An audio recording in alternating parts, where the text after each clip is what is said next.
When I opened my eyes, I was in a hospital room. The sterile white ceiling above me was so bright that it burned my eyes. My throat was dry, my body felt heavy, as if every bit of strength had been drained away. My phone kept buzzing beside the bed, dozens of messages lighting up the screen, but not a single one from Ethan. If you've disappeared for 3 days, then don't ever show up in front of me again. You saw how Mr. Ethan treats me, right? I suggest you back off on your own. That way, you'll save yourself some dignity. I let out a faint laugh, a hollow, broken sound that caught in my throat. Solana had known all along that I was his wife, yet still pretended otherwise. The way she called me the nanny, the way her eyes gleamed with pity and disdain, it was all her way of making me hate myself a little more.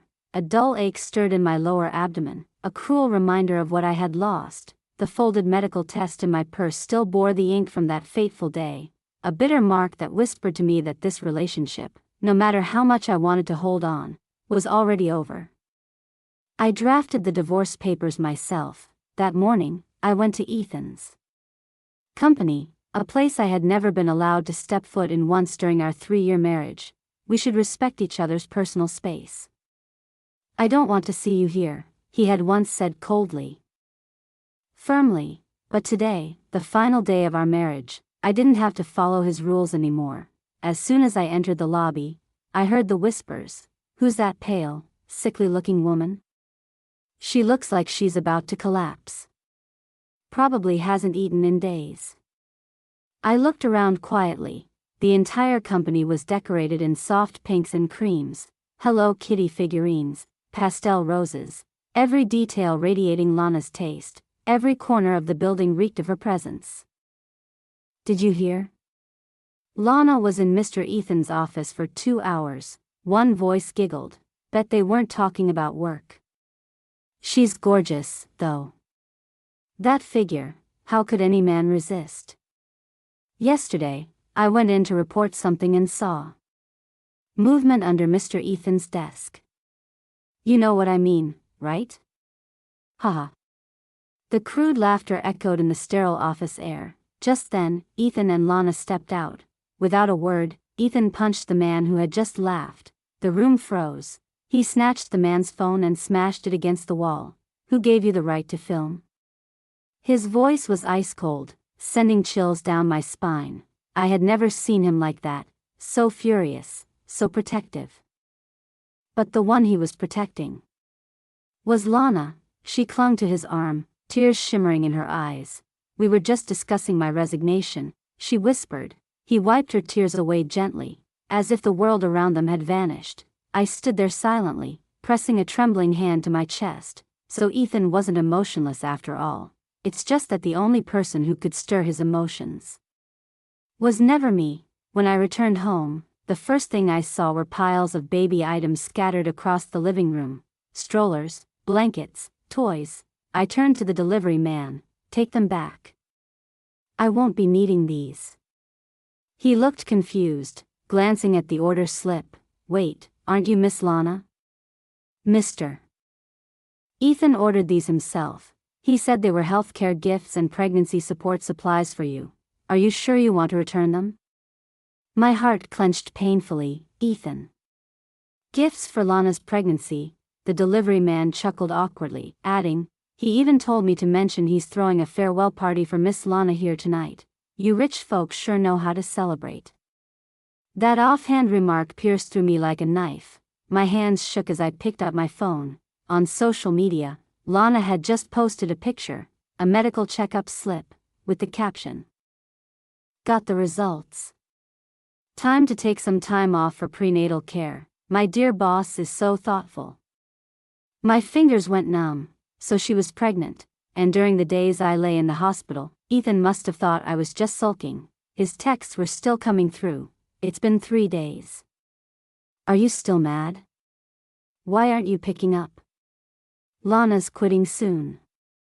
Are you happy now? If you don't want to come back to the house, I've got a new apartment for you. I laughed softly, an empty, bitter laugh echoing in the silent room. No, I would come back. But not to make peace. I would return to end everything. I prepared my final gift, a folder containing my old medical reports. The test results from before everything fell apart. I placed them neatly inside the baby stroller Ethan had once been so excited to buy. Then I contacted a group of journalists known for chasing scandal. Tonight, Ethan's throwing a farewell party for his secretary at our mansion. I have something you'll want to see. They agreed instantly. That night, the mansion, once my home, had been transformed into Lana's pink paradise. Roses, balloons, heart-shaped lights, and in the center, a banner reading, "Farewell Party for Secretary Lana, the most wonderful woman." When Ethan arrived, his expression darkened immediately. The sight of the baby stroller sitting quietly in the corner made him pause, a flicker of unease crossing his face. He pulled out his phone and sent me a message. 3 days of drama is enough. Anger isn't good for your health. Come back home, and I'll let this all go.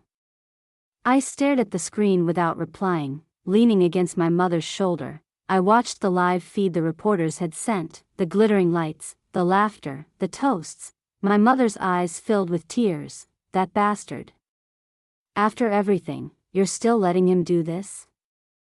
I smiled faintly. Just watch, Mom. Watch how it ends. Reporters stormed the party. Ethan frowned, his voice low and sharp.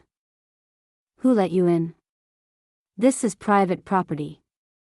But they ignored him, cameras flashing. Mr. Ethan, rumors say you're having an affair with your secretary, Miss Lana.